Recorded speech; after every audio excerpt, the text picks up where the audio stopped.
2학기 세계사 20번째 시간입니다. 1차 세계대전이 끝이 나고 평화를 위한 다양한 변화의 움직임들이 나타나기 시작을 하지만 1929년에 발생한 세계 대공황은 새로운 위기를 만들어내게 됩니다. 대공황과 맞물려 전체주의 국가들이 등장하게 되는데요. 이탈리아에서 시작했던 파시스트당, 그리고 나치, 일본의 군국주의, 이러한 시대적 변화 속에서 2차 세계대전이 발생하게 되는 그 과정들을 살펴보도록 하겠습니다. 학습 목표입니다. 교과서 192페이지에서 196페이지까지 내용이고요. 대공황이 발생한 원인, 그리고 이를 극복하기 위한 다양한 노력들을 살펴보도록 하겠습니다. 1929년 미국에서 시작됐던 대공황이 이후 세계 역사에 어떤 변화를 만들어내는지, 그리고 이러한 변화를 해소하기 위해서 노력했던 모습들은 어떠한 건지를 구체적으로 살펴볼 예정입니다. 이와 더불어서 1차 세계대전과 2차 세계대전 사이에 나타났었던 새로운 정치 질서, 그리고 2차 세계대전의 주요 원인이기도 했었던 파시즘과 군국주의에 대해서 살펴보도록 하겠습니다. 군수물자를 판매하여 엄청난 이득을 보았습니다. 이에 미국은 세계 최대 공업국이자 채권국이 되었고, 이를 바탕으로 전쟁 이후에는 군수물자를 만들던 공장에서 소비재를 생산 판매하며 경제적 호황을 누릴 수 있었습니다. 1920년대 중반에 이르러 유럽의 주요 국가들 역시 전쟁 이전의 경제 상태를 회복하면서 기업들은 앞다투어 생산량을 늘리기 시작하였고, 사람들은 빚을 내면서까지 주식 투자에 뛰어들었습니다. 그러나 임금 생활자들의 소득이 이에 비례하여 나아지지 못하였고, 생산이 늘어나는 것에 비해 시장에서 소비되지 못하고 쌓이는 현상이 나타났습니다. 그 결과 1929년 10월 미국의 뉴욕 증권거래소의 주가가 대폭락하였고, 미국의 경제 상황은 크게 악화되었습니다. 미국의 수많은 은행과 기업, 공장이 무더기로 파산하며 실업자가 급증하였고, 과잉 생산된 농산물이 소비되지 못하자 농민들 역시 몰락하였습니다. 미국은 유럽, 아시아 등지에 빌려주었던 자본을 거두어들이기 시작하였고, 이러한 미국의 위기는 미국 경제에 의존하던 유럽을 비롯한 세계 여러 나라로 확산되었는데, 이는 곧 국제무역이 급감하고 전 세계적으로 실업률이 치솟는 대공황으로 이어졌습니다. 대공황이 발생하자 미국과 유럽 국가들은 국가가 경제에 개입하거나 보호무역을 실시하여 자국 산업의 침체를 막고자 하였습니다. 미국의 루즈벨트 대통령은 대공황을 극복하고자 경제학자 케인스의 주장을 수용한 뉴딜 정책을 추진하였습니다. 전통적인 자유방임의 원칙을 포기하고 정부가 경제 분야에 적극적으로 개입하는 뉴딜 정책에 따라 정부는 지출을 늘리고 대규모 공공사업을 일으켜 구매력을 높이는 방식으로 경기를 회복하고자 하였습니다. 뉴딜 정책은 연방정부가 농업 생산물의 과잉 생산을 제한하고 농민에게 보조금을 지급하는 농업보조금 정책, 최저임금제, 최고 노동시간 규정, 노동자의 단결권과 단체 교섭권을 보장하는 와그너법, 초대형 댐 건설을 위한 인력을 고용하여 실업자를 구제하고 완공 이후 홍수 조절, 수력발전 등에 기여한 테네시강 유역 개발, 노인연금, 실업자 수당, 의료 서비스 지원 등을 시행하는 사회보장법, 교량, 고속도로 등 대규모 건설 노동자 고용 및 각종 예술가 지원 등으로 약 800만 개의 일자리를 창출한 공공사업 진흥 정책 등을 주요 내용으로 하였습니다. 영국은 무역 흑자를 늘리는 방법으로 대공황에 대응하였습니다. 다른 나라에는 높은 관세를 매겨 수입을 억제함과 동시에 금을 통해 각국 통화의 가치를 보장하는 제도인 금본위제를 탈피하여 파운드화의 가치를 떨어뜨림으로써 자국 상품의 경쟁력을 높이고자 하였습니다. 이에 다른 국가들 역시 영국과 유사한 정책을 시행하였고, 그 결과 국제무역 교역량이 크게 줄어들었습니다. 그러자 영국, 프랑스 등을 비롯한 식민지 보유국들은 본국과 식민지 사이에 블록 경제를 형성하여 대공황을 극복하려 하였습니다. 블록 경제란 자국과 식민지를 하나의 경제권으로 만들어 블록 안으로는 관세를 줄여 교류를 촉진하고, 블록 밖으로는 높은 관세를 매겨 자국의 산업을 보호하는 체제를 뜻하는데, 영국의 파운드 블록, 프랑스의 프랑 블록, 미국의 달러 블록 등이 대표적입니다. 이렇듯 여러 나라가 자국의 경제를 보호하는 정책을 실시하면서 세계 무역과 소비 시장이 크게 위축되었습니다. 본국에서 생산된 상품을 떠안게 된 식민지의 고통은 더욱 커졌습니다. 식민지에서 생산된 농산물의 수출 가격은 떨어진 반면 수입된 공산품의 가격은 이전과 큰 차이가 없었기 때문이었습니다. 한편 산업 기반이 취약하고 넓은 식민지를 갖지 못하였던 이탈리아, 독일, 일본 등은 경제 블록을 만들고자 영상의 내용을 다시 한 번 더 정리해 보도록 하겠습니다. 1차 세계대전이 끝이 나고 1920년대 미국은 전대미문의 경제적 호황기를 맞이하게 됩니다. 중산층이 늘어나게 되고 중산층의 소비 역량이 발전하게 되면서 대량 생산이 이루어지게 되죠. 때마침 과학기술의 발전과 노동 생산 방식의 변화에 따라서 대량의 생산이 이루어지게 되지만 대량 생산이 이루어진 만큼 소비력이 충분히 따라오지 못하게 되면서 많은 재고량이 발생하게 됩니다. 이는 경제 대공황으로 이루어지게 되는데요. 경제 대공황은 생산과 소비의 불균형이라는 경제 원칙의 균열에서부터 시작이 됩니다. 생산이 과잉되지만 소비력이 충분히 뒷받침해주지 못하게 되면서 기업의 이윤이 줄어들게 되고, 이윤이 줄어든 기업은 노동자를 정리해고하게 되고 실업이 늘어나게 되면서 사회 전체적인 소비력 역시 줄어들게 됩니다. 이는 기업의 이윤을 하락시키는 연쇄적인 악순환의 고리를 만들게 되고 실업률 역시 증대하는 경제 위기 속에 빠져들게 만들었던 것이죠. 이러한 결과가 급속히 이루어지게 되면서 1929년 미 주식시장의 블랙아웃과 동시에 대공황은 시작이 됩니다.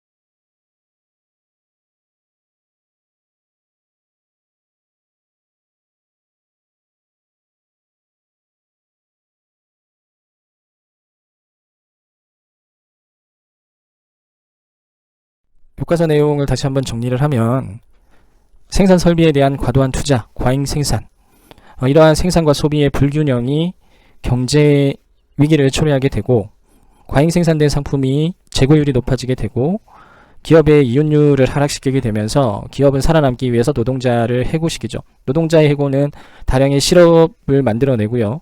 실업자들은 월급이 규칙적으로 들어오지 않게 되면서 소비를 줄이게 됩니다. 소비가 감소되게 되면서 기업의 이윤율 역시 하락하게 되고 실업률은 또한 증가하게 되는 악순환의 고리가 발생하게 되는 것이죠. 도식으로 보면 이러한 도식이 대공황의 발생 원인으로 작용하게 됩니다. 이와 같은 현상의 출발점 진원지는 가장 번영했었던 미국, 그리고 미국의 월가 주식시장에서 시작이 되는데요. 1929년 미국의 주식 가격이 폭락하게 되면서 은행, 기업, 공장들이 연이어서 부도를 내고 도산하는 상황들이 벌어지게 됩니다. 실업자의 숫자는 국가가 감당하기 힘들 정도로 급증하게 되고 경제 위기는 미국뿐만 아니라 전 유럽으로 파급되게 되죠. 미국에서 발생했었던 경제 대위기는 미국의 경제를 마비시키게 되고요.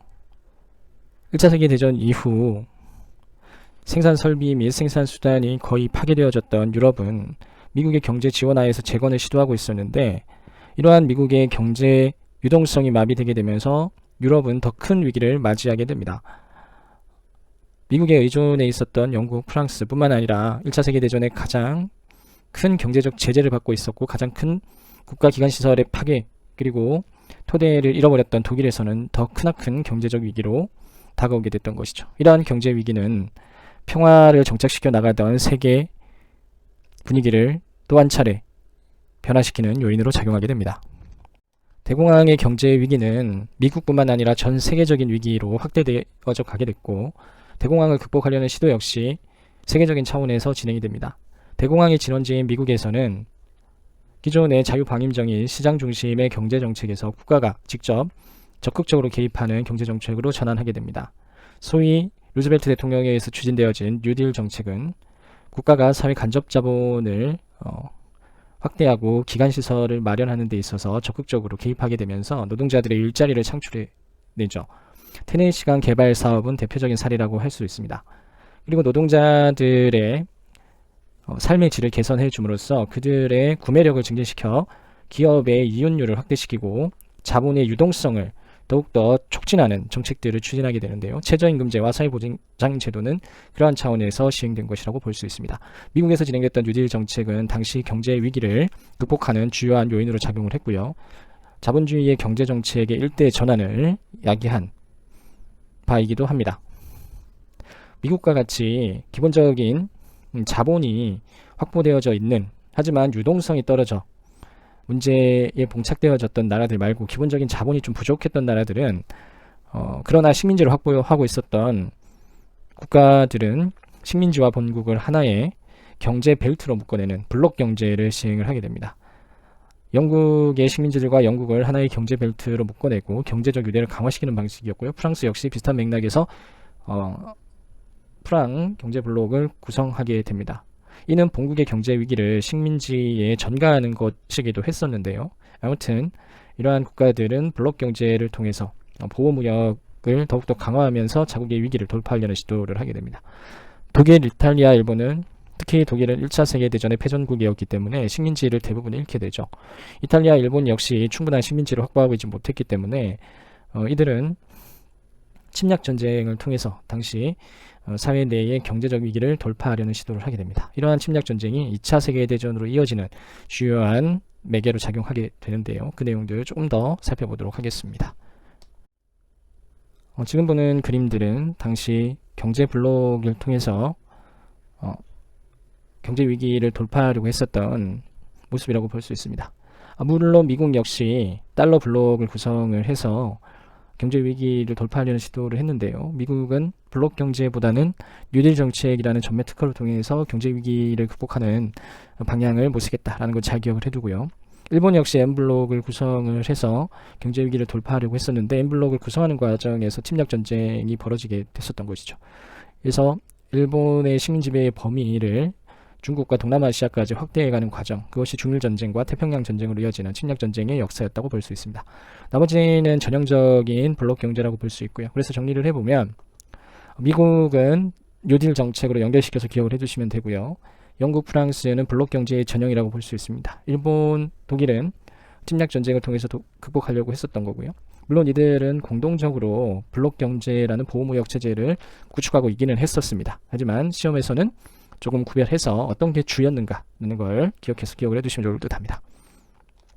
교과서를 통해서 다시 한번 정리해 보도록 하겠습니다. 대공황이 발생하게 된 시점은 1920년대인데요. 이때 당시 미국은 유럽의 전후 복구를 도우면서 경제적으로 엄청난 성장과 주도를 해오고 있었는데 이러한 미국이 과도한 생산 설비 증대와 과잉 투자, 과잉 생산으로 인해서 경제 위기에 봉착하게 됩니다. 소비력이 충분히 확보되지 않은 상태에서의 과잉 생산은 재고율을 높이게 되고요. 재고율이 높아지게 되면서 기업의 이윤율이 줄어들게 되죠. 그래서 이러한 문제를 해결하기 위해서 기업은 노동자를 적게 뽑거나 기존의 노동자를 해고하는 상황이 벌어지게 되면서 고용이 감소하게 됩니다.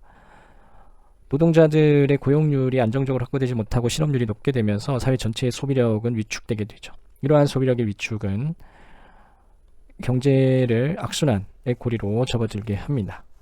이러한 변화들이 결국은 미국 증권시장의 주식 폭락으로 나타나게 됐었고요. 줄이어서 은행, 기업, 공장이 도산하는 경제 대공황이 1929년 10월 발생하게 됩니다. 미국만의 문제는 아니었었죠. 미국에게 돈을 빌려간 나라들이 꽤 많았었고요. 미국과 유럽에 물건을 수출하는 나라들 역시 여파가 어마어마했었습니다. 미국에서 시작된 대공황은 세계 경제 위기로 발전하게 됐죠. 이러한 변화를 해결하기 위해서 여러 곳에서 극복의 노력들이 나타나게 됩니다. 우선 그 진원지인 미국에서는 국가가 경제 활동에 적극적으로 개입하는 전환 정책을 펼치게 되는데요. 뉴딜 정책이라고 표현을 하죠. 우선 국가 차원에서 노동자들의 일자리를 확보해주는 사회 간접 기간 산업에 국가가 직접 투자하는 그리고 일자리를 창출하는 방향의 정책들이 시행이 되는데요. 대표적인 것이 테네시강 유역개발공사입니다. 그리고 노동자들의 삶을 안정화시켜서 소비력, 구매력을 높여주는 정책을 추진하는데요. 최저임금제와 사회보장제 역시 그 차원이라고 볼 수 있습니다. 기존의 자유주의 경제에서는 국가의 개입을 최소화했었는데요. 이때 당시 경제 위기를 돌파하는 과정에서 사회주의적인 요소, 즉 국가의 계획적인 경제 정책이 일정 부분 수용이 되면서 새로운 경제의 패러다임이 생겨났던 시기이기도 합니다. 영국과 프랑스에서는 자국이 지니고 있던 식민지와 연계해서 하나의 경제 블록을 결성하게 되는데요. 시장을 확대시키고 소비층을 증가시킴으로써 당시 문제를 해결하려고 했었는데 결론적으로는 식민지인들에게 이러한 위기와 고통을 전가하면서 본국의 위기를 돌파하려고 했었던 시도였다고도 볼 수 있습니다. 영국, 프랑스와 같이 식민지를 다량으로 확보했었던 국가와는 달리 국가의 기본적인 자본력이 부족하고 식민지가 부족했던 나라들은 침략 전쟁을 통해서 대공황을 극복하려고 했었죠. 대표적인 나라가 독일, 이탈리아, 일본, 세계 2차 대전의 주역들입니다. 경제 위기에 시달리고 있었던 이탈리아는 제1차 세계대전의 전승국이었지만 그에 걸맞는 이득을 얻지 못하였습니다. 또한 전쟁 후 물가가 폭등하고 실업자가 증가하자 사회주의 사상이 확산되면서 노동운동과 농민운동이 격렬하게 전개되었습니다. 무솔리니는 이러한 혼란을 틈타 국가, 민족, 인종이 개인보다 중요하다고 주장하는 파시스트 당을 결성하였습니다. 민족주의 여론을 등에 업고 세력을 확장한 무솔리니는 마침내 1922년 검은 셔츠단 등의 파시스트들에게 로마 진군을 명하여 정권을 장악하였습니다. 로마 진군 이후 국왕의 임명으로 총리가 된 무솔리니는 파시스트 당을 제외한 모든 정당을 해산하였고 각종 시민적 자유를 제한하는 등 일당 독재 체제를 구축하였습니다. 그리고 대공황으로 경제 사정이 더욱 악화되자 1935년 국가 지상주의와 군국주의를 내세우며 에티오피아를 침공하였습니다. 제1차 세계대전에서 패하여 막대한 전쟁 배상금을 지불해야 했던 독일은 도스안, 로카르노 조약 등 전쟁 배상금 삭감과 미국의 지원에 힘입어 1920년대 중엽부터 안정을 되찾고 있었습니다. 하지만 갑자기 발생한 대공황에 독일은 다시 심각한 위기에 빠졌습니다. 그러자 바이마르 공화국을 이끌던 온건한 정치 세력들은 쇠퇴하고 공산주의나 파시즘 같은 급진적 정치 세력들이 대중들의 지지를 얻기 시작하였습니다. 독일의 공산당은 사유재산제를 폐지하고 노동자의 권리를 확대하여 경제 위기를 극복하려 한 반면 히틀러의 나치당은 극단적인 게르만 민족주의, 반유대주의 및 반공주의를 내세우며 세력을 확장하였습니다. 결국 공산당과의 경쟁에서 승리한 나치당은 1932년 제1당이 되었고 이를 바탕으로 히틀러는 1933년 총통의 자리에 올랐습니다. 나치즘은 극단적인 민족주의와 인종주의를 앞세워 공격적인 팽창 정책을 추구하였습니다. 이러한 가운데 나치당은 비밀경찰과 칭의대를 창설하여 국민의 사생활을 통제하는 등 전체주의 체제를 추구하였습니다. 일본에서는 대공황으로 인한 경제적 위기에서 벗어나고자 대외 침략을 감행하였습니다. 이에 일본은 1931년 만주사변을 일으켰고 이듬해 괴뢰 국가인 만주국을 세웠습니다. 그러자 국제적으로 비난이 일기 시작하였고 이에 일본은 국제연맹을 1차 세계대전과 2차 세계대전 사이에 주요한 역사적인 전환이라고 한다면 첫 번째는 경제 대위기였던 경제 대공황이었고요. 이러한 위기 속에서 새롭게 등장한 전체주의 역시 2차 세계대전이 발생하는 주요 요인으로 하나의 원인일 수 있습니다. 독일, 이탈리아, 일본이 대표적인 전체주의 국가라고 볼 수 있는데요. 이들은 식민지가 굉장히 적었었고요. 경제 기반이 약했습니다. 그리고 대공황으로 인해서 이러한 경제 위기에 직격탄을 맞았던 나라들인데요. 이들은 새로운 리더, 독재자의 등장으로 인해서 일당 독재 체제를 구축을 하고 개인보다 전체를 더 중시하는 파시즘, 즉 전체주의 국가의 모습을 띠게 됩니다. 이탈리아에서는 무솔리니가 이끄는 파시스트당, 독일에서는 히틀러의 나치, 일본은 1910년대 이후에 군부 정권에 의해서 유지됐던 군국주의 체제가 강화되는 모습을 보이게 됩니다. 그 구체적인 내용들을 살펴보도록 하겠습니다. 2차 세계대전의 주요 원인은 앞에서 이야기했던 경제 대공황이 가장 크게 작용을 했었고요. 그리고 새로운 정치체제 혹은 삶의 양식이라 할 수 있는 파시즘의 등장이 주요하게 작동하게 됩니다. 파시즘은 개인보다는 전체를 중시하는 체제였었고요. 이러한 체제는 일당 독재, 독재자를 양산하는 모습으로 나타나게 됩니다. 파시즘의 핵심 배경은 앞에서 이야기했던 것처럼 1차 세계대전 이후에 경제 대공황을 경험하게 되면서 나타났던 경제 불안, 그로 인한 사회적 혼란들이 파시즘이라는 질서를 안착하게 하는 주요 요인으로 작용하게 됩니다. 파시즘의 원형이 나타났던 곳은 이탈리아였었는데요. 이탈리아는 처음에 동맹군 측에 참여를 했다가 미 회복 지역에 대한 약속을 받고 연합국 측에 참전을 하게 되지만 전쟁의 결과 사회적인 이익은 크게 없었습니다. 그리고 경제 위기에 직격탄을 맞게 되고요. 경제 위기 속에서 이러한 사회적 혼란과 경제적 위기를 돌파할 수 있는 새로운 인물이 등장하게 되는데 무솔리니라는 인물이었죠. 무솔리니는 적색 셔츠단이라고 하는 가리발디의 통일 과정에서의 이탈리아 국민들의 정서를 다시 한번 재복귀시키면서 검은 셔츠단이라는 조직을 구성을 합니다. 그리고 이들을 통해서 이탈리아의 영광을 재현하자라는 사회적 선동을 통해서 정권을 장악하게 되는데요. 1922년 로마 진군을 통해서 이탈리아의 수반으로 등장하게 됩니다. 1922년 검은 셔츠단이 약 5만 명의 파시스트 민병대가 로마를 점령하게 됩니다. 이탈리아 국왕은 무솔리니에게 정권을 넘길 수밖에 없었던 상황이고요. 무솔리니는 수상, 외교장관 등 핵심 권력을 장악하게 되고 모든 정당을 해체해버립니다. 폭력의 방식으로 반대파를 제거했고 언론, 그리고 사회적 비판 세력들을 철저하게 통제하게 되죠. 독일도 조금 이따가 보게 될 텐데요. 나치 친위대들이 정권을 장악하게 되면서 사회 비판, 다양한 여론들을 철저하게 제한하고 억류하는 모습들을 보입니다. 전체주의 혹은 파시즘이라고 하는 것은 전체를 위해서 개인의 희생을 요구하는 것이고요. 일체성의 강조 속에서 다양성을 차단하는 시스템이기도 했습니다.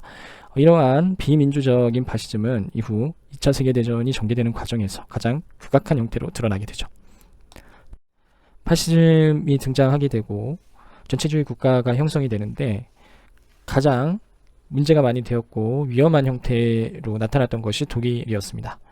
독일은 베르사유 체제에 의해서 가장 큰 피해를 봤었던 나라이기도 했었고요. 1차 세계대전 이후에 가장 경제적인 위기와 사회적 혼란 속에 놓여져 있던 나라이기도 했었습니다. 우선은 막대한 전쟁 배상금을 지불해야 됐었고요. 군사적으로 재무장을 할 수 없었던 상황이었습니다. 전쟁의 패배 이후에 민족적 열등감이 민중 저변에 깔려 있기도 했었고 대공황으로 인해서 엄청난 인플레이션으로 경제 생활이 도저히 해결될 수 없는 상황이었습니다. 그리고 바이마르 공화국의 정치적 무능 역시 이러한 파시즘의 등장이 굉장히 중요한 요인으로 작용하게 됩니다. 히틀러는 나치를 결성하게 되고 권력을 확대해 나가고요. 바이마르 공화국을 붕괴시키고 일당 독재 체제를 수립하게 됩니다. 히틀러의 정권 장악의 과정인데요. 대공황을 계기로 해서 정권을 장악하게 되고요. 비밀 경찰을 통해서 철저한 전체주의적 감시 시스템을 구축하게 됩니다. 그리고 독일 민족의 열등감을 다른 방향으로 승화시키면서 인종주의를 내세우게 되는데요. 인종주의를 내세우는 과정에서 유대인 탄압이라는 반인륜적인 행위를 벌이게 되죠. 그리고 대외 침략을 통해서 2차 세계대전을 발발하게 되는 요인으로 작용하게 되기도 합니다. 이탈리아, 독일, 그리고 또 하나의 국가가 일본인데요. 일본 역시 1차 세계대전 이후에 경제적인 위기에 빠지게 됩니다. 특히 1920년대 다이쇼 데모크라시를 통해서 일정 부분 민주적인 정체를 모색했던 일본 정부는 1930년대에 접어들게 되면서 경제 위기를 배경으로 해서 군부가 정권을 장악하게 되죠. 그리고 만주와 상해를 침략하게 되고 중국 본토와의 전쟁을 통해서 군국주의를 더욱더 강화시켜 나갑니다. 일본은 침략 전쟁을 통해서 경제 위기를 돌파하고 새로운 공업국으로 변화하기 위한 시도들을 하게 되는데 이러한 일본의 파시즘은 동아시아를 또 하나의 전쟁 상태로 몰아가게 되는 주요 요인으로 작동하게 됩니다. 독일, 이탈리아, 일본은 전체주의 시스템을 구축하게 되고 침략 전쟁을 통해서 당시의 경제 위기를 돌파하려는 모습을 보이게 되는데요. 국제연맹에서는 재무장과 침략 행위를 통해서 국제사회를 혼란스럽게 하는 독일, 이탈리아, 일본에 대해서 각기 제재를 취하는데요. 국제연맹은 형식적인 제재를 취하지만 군사적인 동원력이 없었기 때문에 독일, 이탈리아, 일본의 국제연맹 탈퇴를 막아내지는 못했습니다. 독일은 1920년대 후반 재무장 선언을 통해서 베르사유 체제를 거부하고 국제연맹을 탈퇴하게 되고요. 이탈리아는 이디오피아 침공을 통해서 경제 위기를 돌파하려고 시도를 했으나 국제연맹의 여론적 제재에 대해서 대응하는 과정에서 국제연맹을 탈퇴하고 본격적인 침략을 진행을 합니다. 일본 역시 만주 사변에 대한 여러 문제들을 국제연맹에서 조사를 하려는 리튼 조사단의 요구를 거부하고 국제연맹을 탈퇴하게 되죠. 독일, 이탈리아, 일본은 국제연맹을 탈퇴하게 되면서 하나의 동맹 추축국을 결성하게 되는데요. 이들이 세계 2차 대전의 주역으로 등장하게 됩니다. 교과서를 통해서 한 번 더 정리해 보도록 하겠습니다. 파시즘이 등장하게 됐던 것은 경제 위기 이후의 사회적 혼란과 경제 불안 속에서 나타나게 되는데요. 파시즘이라는 용어가 처음으로 사용될 수 있었던 것은 무솔리니의 파시스트 정당이 결성되면서부터입니다. 파시즘이라고 하는 건 개인의 자유와 권리보다는 국가 전체의 이익을 강조하는 체제를 총칭해서 이야기를 하는데요. 우리는 흔히 전체주의라고 표현하기도 합니다. 물론 그 세부적으로 아주 디테일하게 차이는 있지만 여러분들은 이 정도로만 기억을 해두셔도 괜찮을 듯 합니다. 독일의 경우를 살펴보면 1차 세계대전이 끝이 나고 바이마르 공화국이 수립이 되죠. 하지만 바이마르 공화국의 경우 정치적으로 크게 성공을 거두지는 못하고 있었고요. 베르사유 체제가 워낙 독일을 압박하고 있었기 때문에 독일 경제는 매우 위태로운 상황이었습니다. 거기에 대공황이 겹치게 되죠. 막대한 전쟁 배상금과 대공황의 역량, 그리고 미국의 원조가 차단이 되면서 독일은 전대미문의 경제 위기에 빠져들게 됩니다. 이때 등장했던 인물이 나치죠. 국민들의 실업 문제, 경제 위기 문제, 그리고 1차 전쟁 이후에 바닥까지 치게 됐던 독일 민족의 자존심, 이런 것들을 회복시켜주는 과정에서 대중들의 지지를 얻게 되고요. 무능했던 바이마르 공화국을 무너뜨리고 히틀러는 나치 정당을 중심으로 한 1인 독재 체제를 수립하게 됩니다. 물론 이 과정에서 대중의 지지를 얻었다라고 이야기를 하지만 이러한 대중의 지지는 일정 부분은 조작된 측면도 있다라는 걸 잘 기억을 해두고요. 에스파냐에서는 에스파냐 내전이 벌어지게 되는데요. 2차 세계대전의 전조이기도 했었고요. 전체주의 세력에 대응해서 사회주의와 그리고 자유주의 국가들이 연합하는 모습을 보였던 것 역시 에스파냐 내전의 과정에서 나타났던 거라고 볼 수 있습니다. 일본은 1차 세계대전 직후에 다이쇼 데모크라시라고 해서 정당 정치를 중심으로 해서 민주주의를 확대시켜 가려는 움직임이 나타나기도 합니다. 이는 1920년대 조선의 식민통치에도 크게 작용하게 되는데요. 문제는 1929년 일어났던 경제 대공황의 위기가 일본에도 밀어닥치게 되고 일본 내부에서도 군부를 중심으로 한 쿠데타, 그리고 정권 장악이 이루어지게 되면서 강경한 세력들이 경제 위기를 돌파하기 위해서 침략 전쟁을 모색하게 됩니다. 일본 역시 군국주의 그리고 전체주의화되면서 새로운 질서를 구축하게 됐던 것이죠. 이들 세 국가는 추축국을 형성하게 되는데요. 이들 모두 국제연맹을 탈퇴하는 공통점을 보이고 있습니다. 독일은 히틀러가 정권을 장악하게 되면서 베르사유 체제 하에서 약속이었던 무장을 금지하는 조치를 거부하고 재무장 선언을 하게 되면서 국제연맹을 탈퇴하게 되고요. 일본은 1931년 만주사변을 일으키게 되고 만주국을 수립하게 되면서 이러한 문제에 대해서 국제연맹이 비판을 하게 되자 국제연맹에서 파견했던 리튼 조사단을 거부하고 국제연맹을 탈퇴해버립니다. 이탈리아 역시 에티오피아를 점령하고 나서 경제 위기를 돌파하려는 시도를 하게 되는데 국제연맹의 제재가 들어오자 국제연맹을 탈퇴하면서 이 3국은 추축국을 형성하게 되면서 군사동맹을 결성하게 됩니다.